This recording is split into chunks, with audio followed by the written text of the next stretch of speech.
2년 전 딱 이맘때쯤이었습니다. 저는 당시에 사역지였던 제천역에서 청량리역으로 가기 위해서 기차를 탔습니다. 기차를 탔는데 제 뒤에 등산객들이 타는 것이었습니다. 그분들이 이렇게 좀 조용히 가면 좋겠는데 의자를 돌려놓고 또 항상 거나하게 차리고 서로 이제 왁자지껄하게 마시면서 떠들면서 가고 있었습니다. 그러다가요, 어떤 아저씨가 술에 취해서 아주 거나한 목소리로 갑자기 이렇게 말씀하시는 것입니다. 돈 없으면 집에 가서 빈대떡이나 부쳐 먹지. 저는 졸다가 그 말씀을 듣고 깜짝 놀랐습니다. 돈 없으면 집에 가서 빈대떡이나 부쳐 먹다니, 이게 도대체 무슨 소린가? 그 아저씨가 또 한참 있다가 또 거나하게 취한 목소리로 돈 없으면 집에 가서 빈대떡이나 부쳐 먹지, 이렇게 또 말씀하시는 겁니다. 제가 잘만 하면 그 아저씨께서 또 그렇게 말씀하시고, 또 잘만 하면 그렇게 말씀하셔서 결국 잠을 하나도 못 자고 청량리까지 갔습니다. 근데 그 아저씨는 좀 있다가 이렇게 잠에 빠져드시더라고요.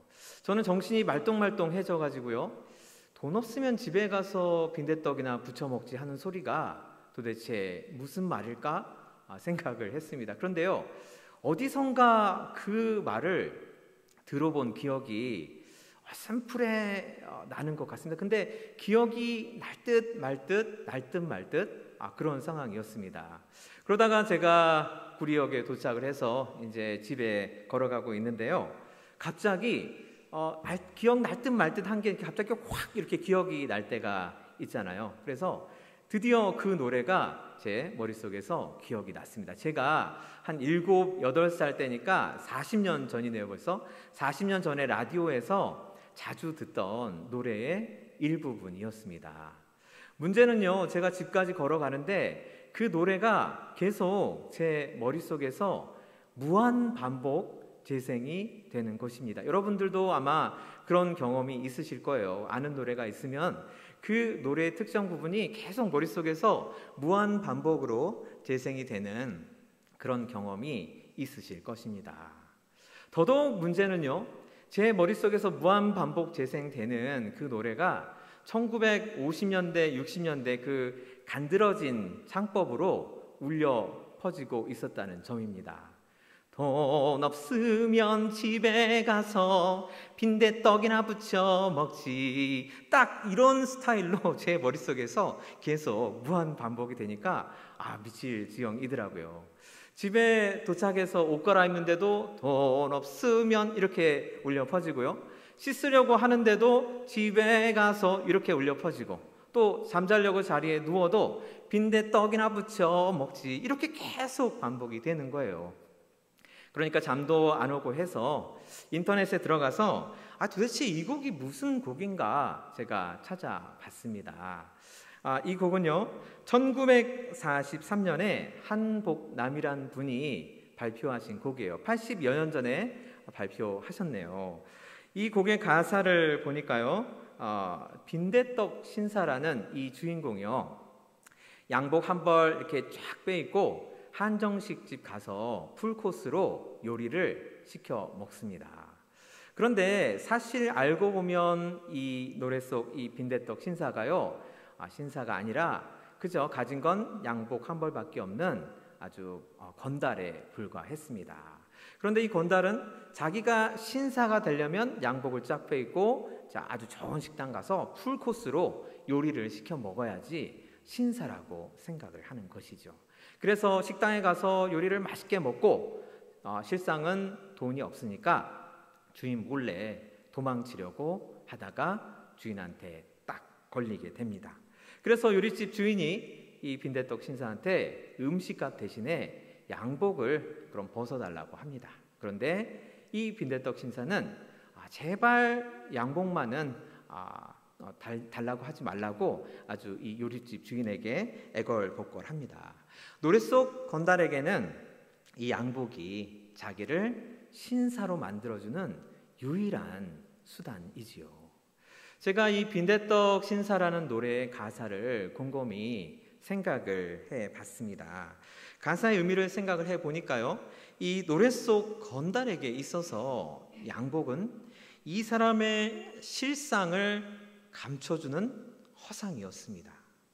또 이 주인공에게 있어서 양복은 자기를 신사로 만들어주는 일종의 가면이었습니다.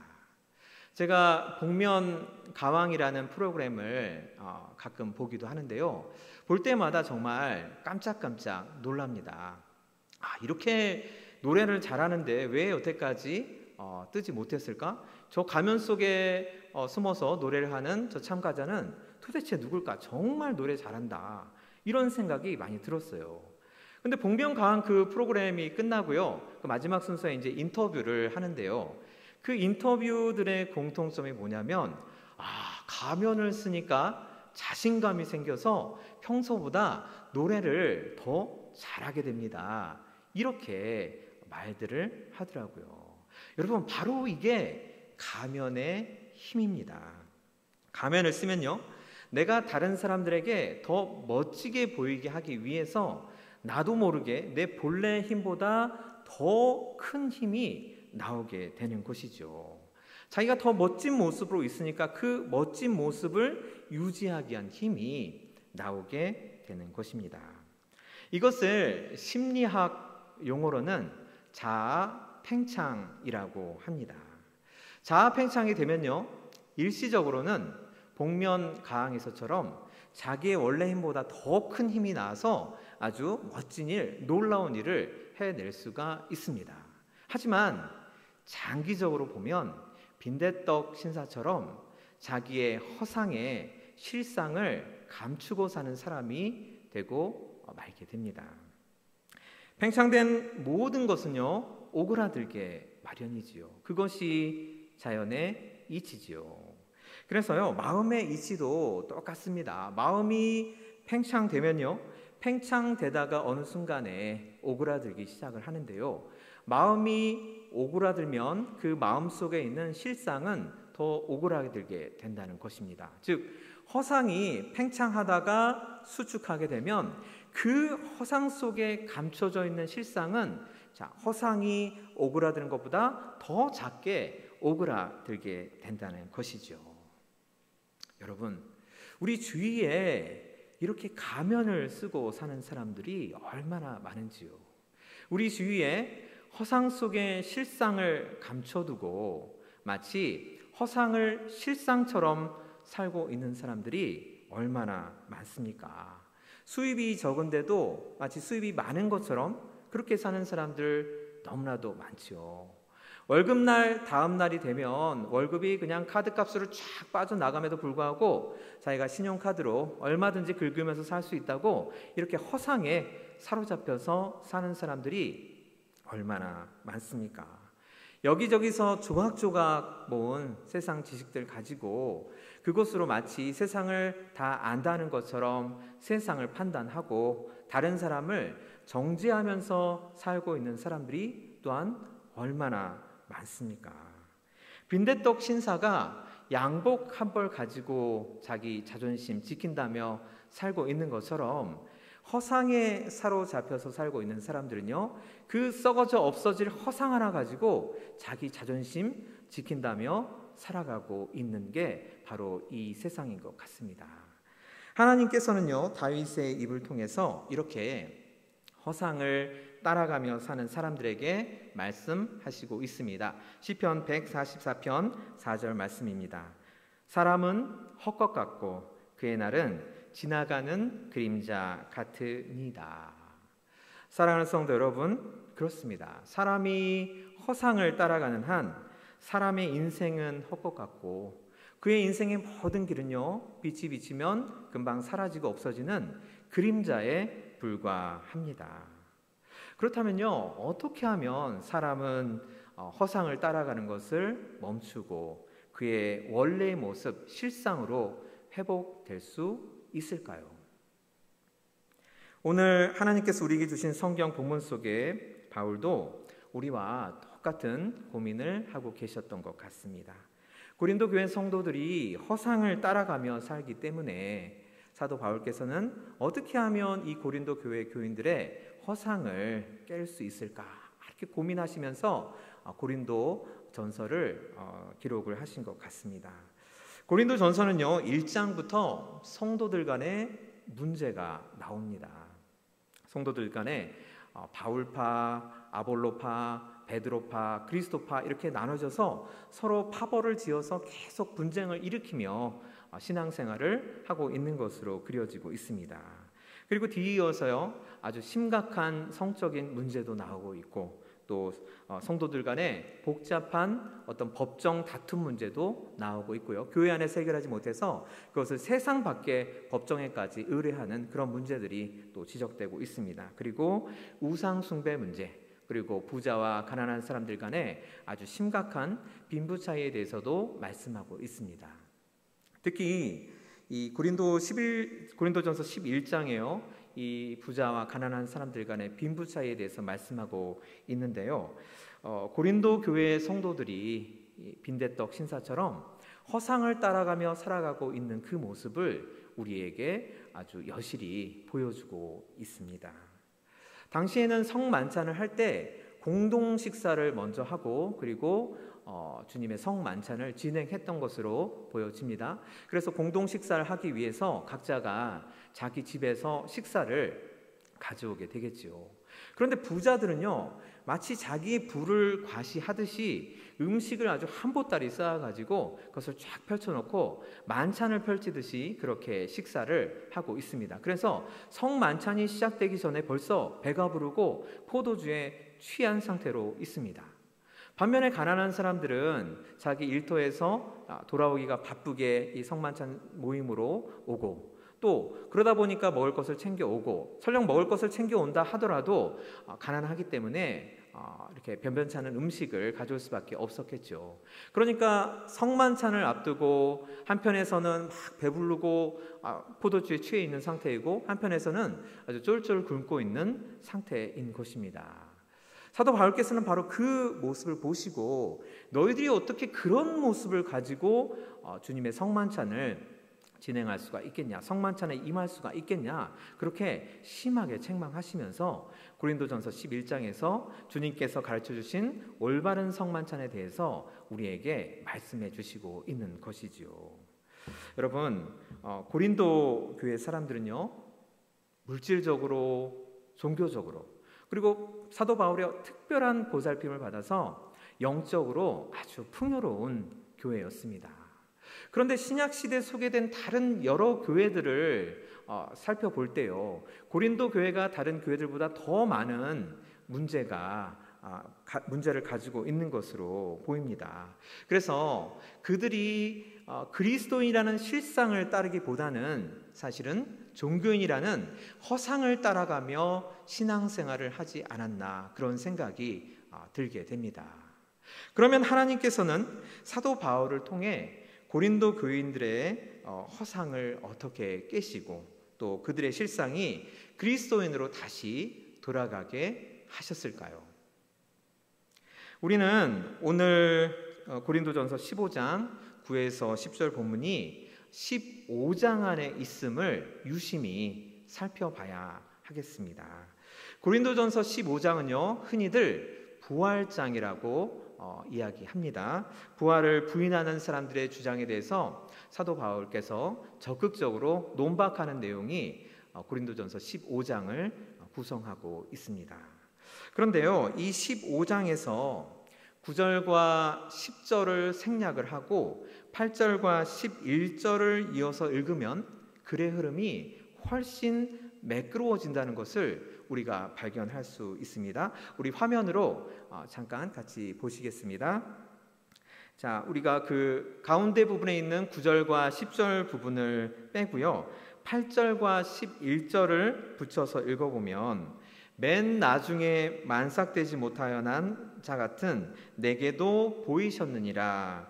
그러므로 나나 그들이나 이같이 전파하매 너희도 이같이 믿었느니라. 이렇게 연결이 됩니다.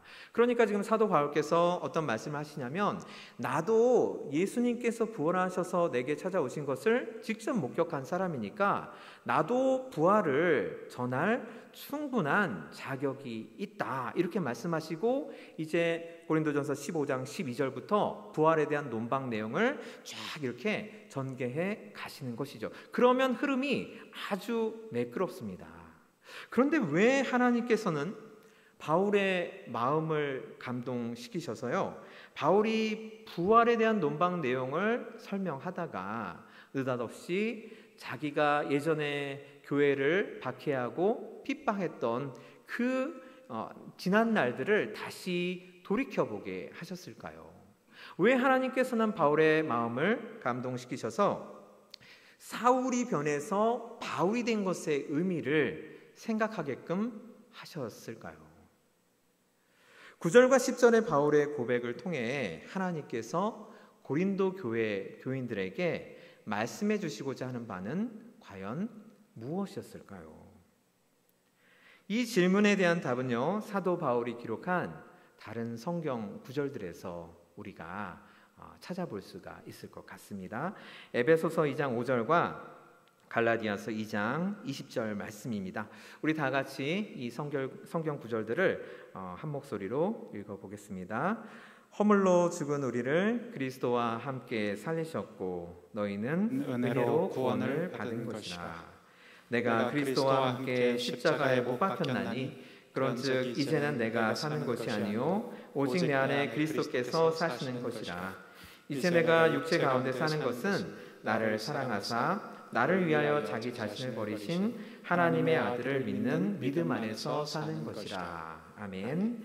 에베소서 2장 5절 말씀은요, 죄와 허물로 죽을 수밖에 없는 나를 대신해서 죽으신 예수님의 은혜에 대해서 말씀하고 있습니다. 갈라디아서 2장 20절 말씀은요, 죄와 허물을 이제 용서를 받았습니다. 그래서 구원받은 그 이후의 삶을 더 잘 살게 하기 위해 나를 대신해서 살아주시는 예수님의 은혜에 대해서 말씀하고 있습니다. 이 두 말씀의 공통 분모는 예수님의 부활에 해당됩니다. 그리고요, 오늘 본문인 고린도전서 15장 9절 10절 말씀도 부활장에 있다고 제가 말씀을 드렸죠. 이 점들을 종합해서 우리가 생각해 볼 때요, 우리는 하나님께서 왜 사도 바울을 감동시키셔서 자기가 어떤 사람이었고 지금 자기가 어떤 사람인지 곰곰이 돌이켜보게 하셨는지 짐작할 수 있을 것 같습니다. 여러분, 사도 바울이 정말 어떤 사람이었습니까? 율법을 무기 삼아서 교회를 박해하고 성도들을 핍박한 사람이었죠. 정의와 죄책감이라는 율법의 허상만을 따라가던 사람이었습니다. 그러나 이 사도 바울이요, 예수님의 죽음과 부활의 은혜를 깨닫게 되자 율법의 실상, 율법의 실체가 곧 예수 그리스도이구나 라는 점을 깨달은 것입니다. 사도 바울이 드디어 율법에서 예수님의 삶의 모습을 보기 시작한 것이죠. 그래서 사도 바울은 이렇게 깨닫습니다. 내가 지금까지 율법의 수호자라는 가면을 쓰고 살았구나. 부분적으로 아는 지식 가지고 남들이 잘한다 하니까 내 자아가 팽창돼서 율법 조항들만 쫓아다녔구나. 내가 하나님의 은혜는 놓치고 율법 조항들만 쫓아다니고 있었구나. 이 모든 게 다 허상이었구나. 이렇게 깨달은 것이죠. 그래서 사도 바울께서 자기를 만삭되어 나지 못한 자, 사도 중에서 가장 작은 자, 사도라고 칭함받기를 감당하지 못할 자라고 표현하고 계십니다. 이것이 사도 바울의 단순한 겸손의 표현이 아니라 사도 바울께서요, 이제는 진정으로 자기가 누구인지, 자기의 정체성이 누구인지, 자기의 자기됨, 나의 나됨을 발견한 것이죠. 그래서 10절에서 사도 바울은 나의 나된 것은 다 하나님의 은혜입니다 라고 고백을 합니다. 허상이 아닌 실상의 나를 드디어 찾았는데 그 모든 과정이 전적으로 하나님의 은혜였음을 고백하고 있는 것이죠. 사도 바울에게 있어서 예수님의 죽음은 내 죽음이고 예수님의 부활은 내 부활이었습니다. 그러므로 사도 바울에게 있어서 자신의 부활은 예수님께서 십자가에 못 박혀 죽으실 때 자기의 모든 허상도 다 십자가에 못 박혀 죽었고, 이제 예수님께서 부활하심으로 말미암아 사도 바울의 실상도 회복이 되고 새로운 생명을 얻은 것입니다. 이것이 바로 사도 바울께서 고백하신 나의 나되는 것이었습니다. 사도 바울이 어떤 삶을 살아왔는지에 대해서는 고린도 교회 성도들도 다들 잘 알고 있었겠지요. 부활하신 주님의 은혜로 허상의 삶을 벗어던지고 이제는 주님의 종이라는 실상의 삶을 살아가게 되었다는 바울의 고백이 고린도 교회 성도님들에게 아주 큰 울림으로 다가왔을 것 같습니다.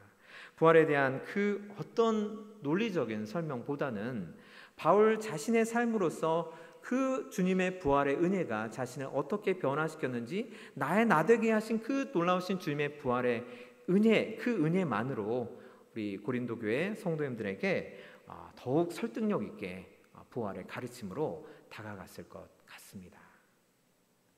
요즘 문화 비평가들이 극찬하는 곡이 한 곡이 있습니다. 꼭 한 번은 들어봐야 된다고 문화 비평가들이 아주 적극 추천하는 곡입니다. 지난 8월 20일에 발매된 곡인데요. 나훈아 씨의 테스 형이라는 곡입니다. 가사가 아주 재미있습니다. 우리 한번 가사를 같이 보시겠습니다.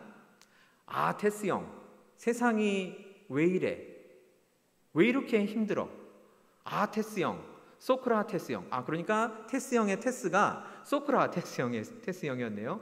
사랑은 또 왜 이래? 너 자신을 알라며 툭 내뱉고 간 말을 내가 어찌 알겠소?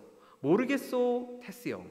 가사가 너무 재미있지요. 그런데 우리가 이 가사를 보면서 마냥 재미있어만 할 것 같지는 않습니다. 왜냐하면 이 코로나 시대에 정말 이 시대 모든 사람들이 마음속에 끙끙 앓고 있는 질문을 이 노래에 정확하게 담아서 표현을 했기 때문이죠. 문화 비평가들이 극찬하는 부분도 바로 그 지점입니다.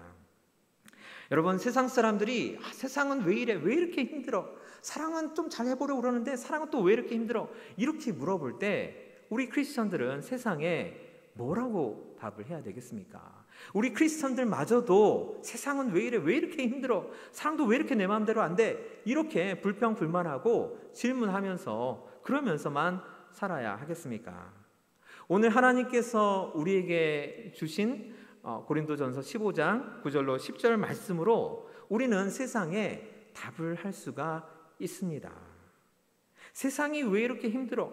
세상이 왜 이렇게 내 마음대로 안 돼? 이런 질문에 대해서요, 우리가 뭐라고 답할 수가 있겠습니까? 나의 나되지 못함이 있기 때문이죠. 허상으로 살아가는 내 모습이 있기 때문입니다. 허상 속에 내 실상을 감춰두고 살아가기 때문에 세상이 이토록 힘들고 어려울 수밖에 없는 것이죠. 그리고 또 사랑은 왜 이렇게 힘들까요? 이렇게 질문한다면요, 마찬가지 원리를 우리가 적용할 수 있습니다. 실상은 감추고 허상과 허상이 이렇게 만나는데요, 그 허상이 오그라들어서 그 안에 있는 실상마저 오그라들 때 그 실상을 보게 되면 그 실상의 모습을 과연 누가 감당할 수가 있겠습니까? 사랑이 이루어질래야 이루어질 수가 없는 것이죠. 허상과 허상끼리 만나면 사랑은 이루어질 수가 없는 것입니다. 또 너 자신을 알라라고 한 이 소크라테스의 말을 내가 어찌 알겠소? 모르겠소. 소크라테스의 말을 모르겠다고 합니다. 너 자신을 알라의 진정한 의미는 너 자신은 아무것도 모르고 있음을 알라라는 의미입니다. 제가 세상 사람들을 이렇게 살펴보면요, 이 점은 인정합니다. 내가 세상의 모든 것을 다 알고 있지는 않다. 이 점은 세상 사람들이 기꺼이 다 인정을 합니다. 그런데 참 묘한 점은 뭐냐면 세상의 모든 것을 다 알고 있지는 않는다고 하는데 마치 세상의 모든 것을 다 알고 있다는 마음으로 살아가고 있다는 것입니다. 모순이죠. 모순이 있으니 이 세상이 이토록 혼란스럽고 어려울 수밖에 없는 것 같습니다. 여기저기서 주어들은 인생에 대한 해답 몇 가지 알고 있다고 해서 인생 방정식 다 풀 수 있다고 생각하면 그것은 큰 오산이 되겠죠. 인생에 대해 다 알고 있지는 않다. 그렇게 기꺼이 인정하면서 인생에 대해 다 안다는 마음으로 살고 있는 것, 그것이 바로 허상이 아니고 무엇이겠습니까? 사도 바울처럼 허상을 벗어버리고 나의 나됨이 있는 삶을 살아야 하는데 80년 전의 사람들이나 지금 사람들이나 똑같이 허상을 따라가며 살아가고 있는 것 같습니다. 우리가 과연 언제까지 허상만 따라가다가 허상이 꺼져버릴 때, 허상이 사라져버릴 때 삶의 실망해서 집에 가서 탄식하며 빈대떡이나 부쳐 먹고 살아야겠다 이렇게 생각을 하겠습니까? 사랑하는 성도 여러분, 우리는 실상을 따라가는 사람들입니다. 우리 크리스천은 그리스도이신 실상을 따라가는 사람입니다. 실상이신 예수 그리스도를 따라서 하나님의 집에 가서 말씀 먹는 사람들이 바로 우리입니다. 우리가 언제까지 테스 형한테 세상이 왜 이래 이렇게 질문만 하며 살고 있겠습니까? 우리가 언제까지 세상 철학자들한테 아무런 해결 능력이 없는 그런 세상 철학자들한테 세상이 왜 이렇게 힘들어라고 해결책을 달라고 그렇게 질문을 하며 살겠습니까? 하나님께서는 빈대떡 신사와 테스 형을 애타게 부르는 사람들에게 고린도 후서 4장 10절에서 이렇게 말씀해 주십니다. 우리가 항상 예수의 죽음을 몸에 짊어짐은 예수의 생명이 또한 우리 몸에 나타나게 하려 함이라. 예수님께서 죽으심으로 우리의 허상 또한 죽으니까 우리는 항상 예수님의 죽음을 우리 몸에 짊어짐으로 말미암아 우리의 허상을 계속 죽여나가야 하는 것이죠. 그리고 예수님께서 부활하셔서 이제 예수님의 생명이 우리 안에 있기 때문에 우리가 그 생명으로 말미암아 우리의 실상이 회복되면서 살아갈 수 있는 것이죠. 하나님께서 또 말씀으로 우리에게 이렇게 약속해 주십니다. 우리 다 같이 고린도 후서 4장 16절 말씀을 같이 읽도록 하겠습니다. 시작. 그러므로 우리가 낙심하지 아니하노니 우리의 겉사람은 낡아지나 우리의 속사람은 날로 새로워지도다. 여러분, 코로나19로 인해서 아무리 사방으로 우겨쌈을 당한다고 하더라도 낙심하지 마십시오. 우리에게는 하나님의 약속이 있습니다. 우리의 겉사람, 즉 우리의 허상은 반드시 낡아질 것이라고 하나님께서 말씀으로 분명히 약속해 주셨습니다.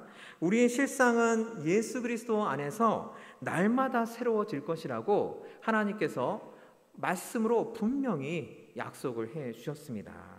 나의 나 되게 하시겠다고, 진정한 나를 찾게 해 주시겠다고, 우리를 그렇게 인도해 주시겠다고 하나님께서 분명히 말씀으로 약속을 해 주고 계십니다. 우리가 믿음으로 그 말씀의 약속을 붙잡아야겠습니다.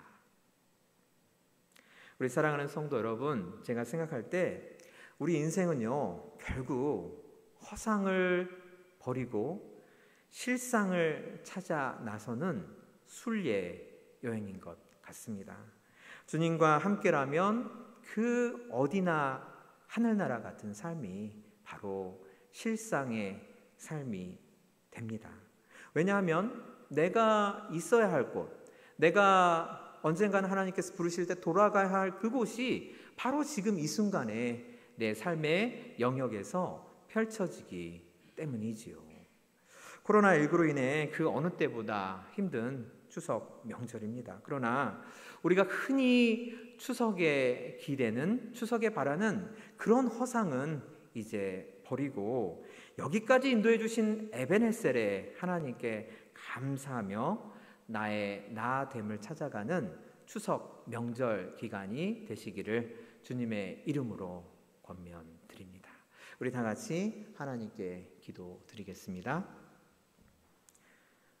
신실하시고 자비로우신 우리 하나님 아버지, 나의 나 되기를 소망합니다.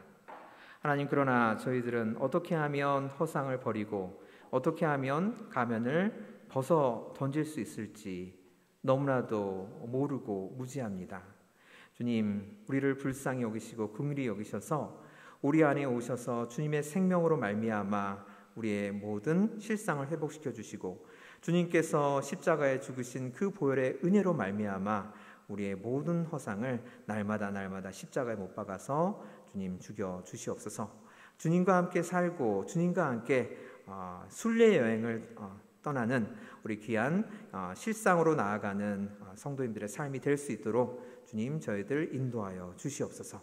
예수님의 이름으로 감사드리며 기도드렸습니다. 아멘.